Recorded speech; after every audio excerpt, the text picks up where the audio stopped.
Yawning. Just like swallowing, yawning also helps pop your ears.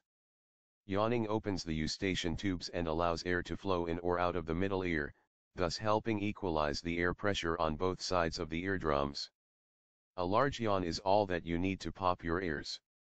However, if you can't yawn on cue, try a fake yawn by opening your mouth as wide as it will go, while breathing in and out.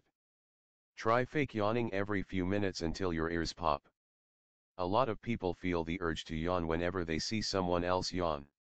So, you can watch some videos of people yawning to help get you going. Subscribe us to know more health tips and home remedies.